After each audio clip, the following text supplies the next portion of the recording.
دہشت گردی سے متاثرہ وزیرستان کبھی دہشت اور خوف کی علامت بن گیا تھا۔ پاک فوج نے قربانیاں دے کر امن دشمنوں کو شکست فاش دی تو علاقے میں زندگی معمول پر آنا شروع ہوئی۔ جنوبی وزیرستان کے علاقہ مکین میں کاروباری سرگرمیاں بحال ہو گئی اور رونقیں لوٹ آئی۔ ہم پاک آرمی کا بہت شکر گزار ہے کہ امن آیا ہے۔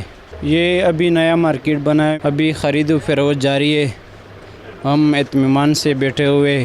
مکین بازار میں کاروباری سرگرمیاں اپنے عروج پر ہیں۔ علاقے سے نقل مکانی کر کے دیگر شہر کو جانے والے بھی واپس آ گئے اور علاقے کی معاشی سرگرمیوں کی بحالی میں اپنا کردار ادا کر رہے ہیں۔ کراچی میں گئے تھے، بہت ڈرس محل خان بھی گئے تھے، اور وہ بہت ایسے علاقے تھے جو ہم لوگ چلے گئے تھے۔ ابھی جو ماحول ہے بہت اچھا ہے، بہت صحیح ہے، پاک فوج کا شکریہ۔ دہشت گردی کے باعث کنڈرات میں تبدیل ہونے جانے والے مکین بازار کو پاک فوج نے اثر نو تعمیر کیا۔ 600 دکانیں بنا کر مقامی لوگوں کے حوالے کیے، جس کے باعث بازار دوبارہ آباد ہوئے۔ کیمرامین کفایت شاہ کے ساتھ ذیشان کا خیل، 92 نیوز، مکین، جنوبی وزیرستان۔